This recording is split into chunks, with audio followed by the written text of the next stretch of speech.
Welcome to the third-party Transformer news for Retro Robot Radio for the date of January 10th, 2015.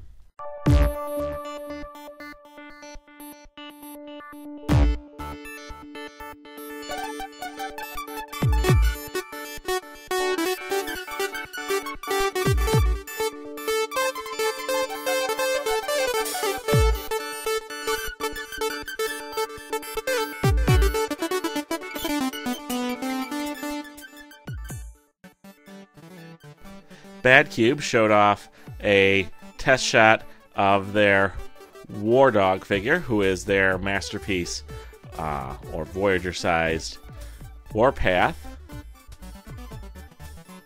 You can see it has a very G1 tank, Earth tank mode, as opposed to the Generations toy from Hasbro that was a space H-tank thingy. And you can see it in comparison with some other Masterpiece figures. It is about the same size as Masterpiece Prowl or other Autobot cars. And you can see that they base the size very clearly on the animation model. Here it is in comparison to the Generations Warpath figure and its alt mode.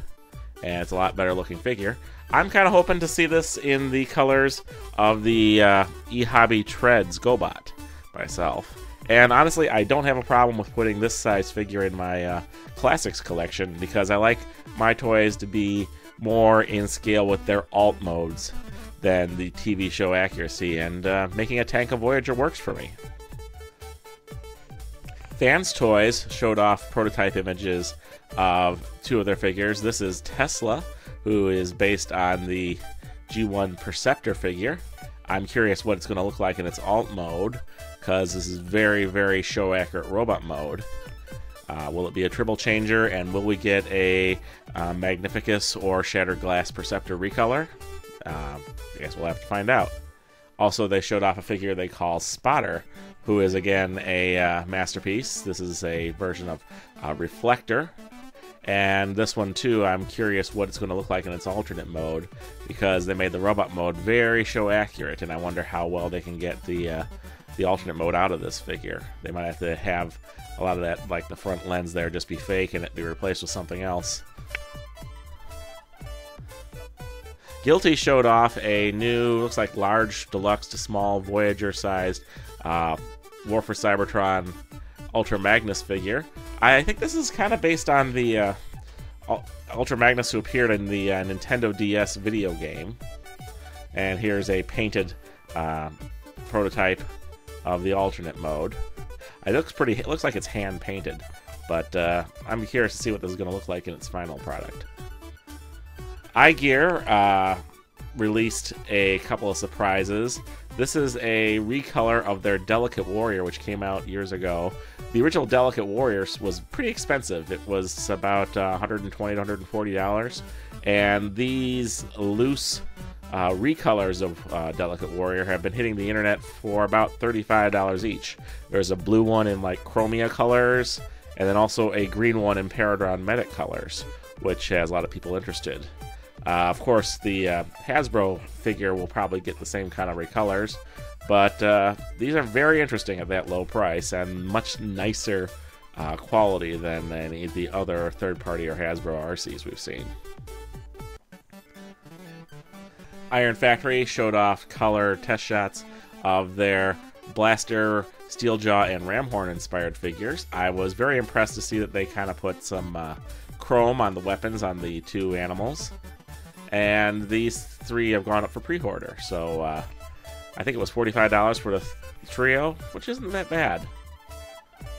Also, we've seen some color shots of their Iron Giant's Maiden figure, who is their version of Windblade, and this is a legend-sized figure. Interesting little one coming out soon is the someone in China has come out with a version of Masterpiece Grimlock that's been upscaled to more fit with the actual size Grimlock would be compared to the MP10 Optimus Prime. Here you can see him in robot mode compared to the Hasbro Takara Grimlock, and here he is in the alternate mode. So they've gotten up to uncolored test shots of this. So it should be coming out soon. I've seen it up for pre-order already at about $100 plus $27 shipping at one store. So that's not bad considering what you get here. Also, it looks like the Terminus Hexatron figure has been shrunken down and knocked off. 2 different color variants have been appearing out of China. And it's about Voyager size, much smaller than the original Hexatron or 6-shot. It's more in scale with the knockoff 6-shot that came out a while back. Mega Steel has been showing off some color images of their version of Stormbringer Megatron. And this is a bit bigger than a Voyager, maybe an Ultra Class. And I'm looking forward to seeing what it looks like in reviews. It's a bit expensive, but not bad. I've heard some people criticize it because they said it seems to ape the transformation of Titanium the Fallen. But the funny thing is when this was invented for Stormbringer, the artist from Stormbringer said that they based Megatron's alt mode on Fall of Cybertron, or excuse me, the Titanium Fallen. So that's what it's supposed to look like. Oh well. Perfect Effect showed off some color images of their upcoming Perfect Combiner PC01. This is the set of black hands and feet for combiners that connect with 5mm ports, shown here on the Combiner Wars figures. And each of the hands turns into a pistol, and each of the feet turns into 2 of the chain guns. There's also going to be a purple version, which might go better with, say, a Menasor or a Hercules Devastator kind of figure. In fact, I was thinking this would look really nice on the Walmart exclusive Classics Devastator, which was a recolor of the Energon Constructicon Maximus that really needed hands and feet. So that might be a good add-on for it. Play With This 2 showed off the 3D printed test shots of their first tech drone figure. This is D-Throne, who is based on the Generation 1 Pretender Bomb Burst. It's built through a system of 5mm ports that all come apart, so you can turn the arms into cannons and the body into a jetpack for their larger figure called Bloodbath. You can see here they have it working with some of the BMOG. Looks like these are parts to the Solar Bear and Sea Labras figures. And here it is in comparison to a 6-inch tall Stormtrooper. So the actual figure is maybe about G.I. Joe size. And the weapons can be used with a variety of figures that can hold 5mm weapon ports. Here's a little spot of the backpack mode where it turns into a flight pack for Bloodbath. Play With This 2 also announced that Non-F Productions is going to be releasing a set of shields that have their logo, Talix, on it. They'll be making both a colored one and a glow-in-the-dark version. These shields will be able to be held with 5mm pegs, and they also have a pin on the back that you can use wear them as a badge.